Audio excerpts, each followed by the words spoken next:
900 metre 50 ലക്ഷം രൂപ, 49 ലക്ഷം രൂപ മുക്കിയിട്ട് 1 ലക്ഷം രൂപ റോഡ് പണിഞ്ഞ അവസ്ഥയാണ് കാണുന്നത്. മൊത്തത്തിൽ അപാകതയാണ്. റോഡ് മൊത്തത്തിൽ പൊളിഞ്ഞ് നാശമായിരിക്കുന്ന അവസ്ഥയാണ്. നേരത്തെ ഉണ്ടായിരുന്ന റോഡായിരുന്നു ഏറ്റവും നല്ലത്. ആ കുണ്ടും കുഴിയൊക്കെ ഞങ്ങൾ വണ്ടി പതുക്കെ പോയാൽ മതിയല്ലോ. ഇത് വളരെ പരിതാപകരമാണ്.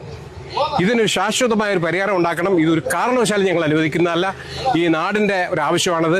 ഈ റോഡ് ഇങ്ങനെ ആവാനുള്ള അവസ്ഥ എന്താണ്? ഈ അവസ്ഥ എന്ത്? അവരെ അഴിമതി, അവരെ കൈക്കൂലി മേടിച്ച് അവര് കാണിച്ച വേറും പോക്കൃത്തരായി ഈ റോഡിൽ കാണിച്ചേക്കുന്നത്.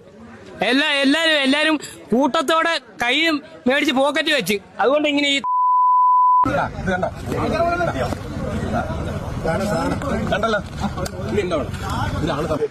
നോക്കിയേ, കാറിന്റെ ഒരു ശകല അംശം ഉണ്ട് എങ്കിൽ നമ്മുടെ കൈ പറ്റും.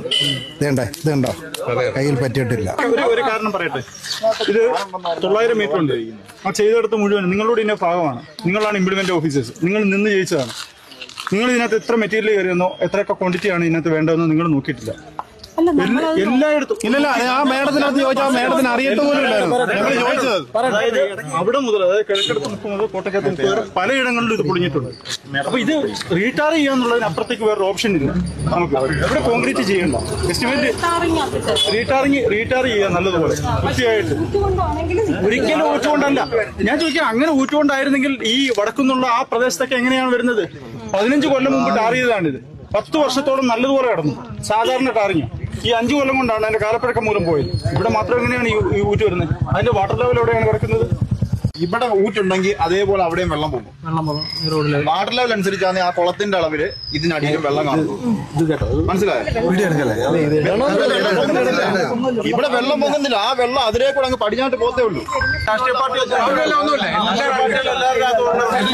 സജീവമായ രാഷ്ട്രീയത്തിൽ നിൽക്കുന്നവരുണ്ട്, അനുഭവികളും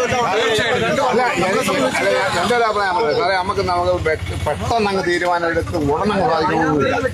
ഇപ്പോൾ ഒരു ജനകീയ കമ്മിറ്റി ഒക്കെ എടുത്തിട്ടുണ്ട്. ആ കമ്മിറ്റിയിൽ ഉത്തരവാദപ്പെട്ട 2 പേരെയും കോൺട്രാക്ടർ എല്ലാം കൂടെ വിളിച്ച് സാറിന്റെ ഓഫീസിൽ വിളി, ഞങ്ങൾ സംസാരിച്ചിട്ട് ഞങ്ങളുടെ ഡിമാൻഡ് അങ്ങോട്ട് പറയാം. അപ്പൊ റോഡിൽ നിന്ന് അവിടെ ചെയ്യും ഇവിടെ ചെയ്യുന്നൊന്നും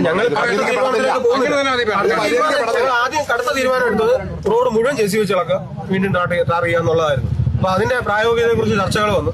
അപ്പൊ ആ ചർച്ചകൾ എല്ലാവർക്കും ബുദ്ധിമുട്ടുണ്ടാവും. അത് എവിടെങ്കിലും ഇളകത്തില്ല എന്ന് മാടം ബോർഡ് നമ്മൾ അവിടെ അത് നമുക്ക് ചർച്ചയിലല്ലേ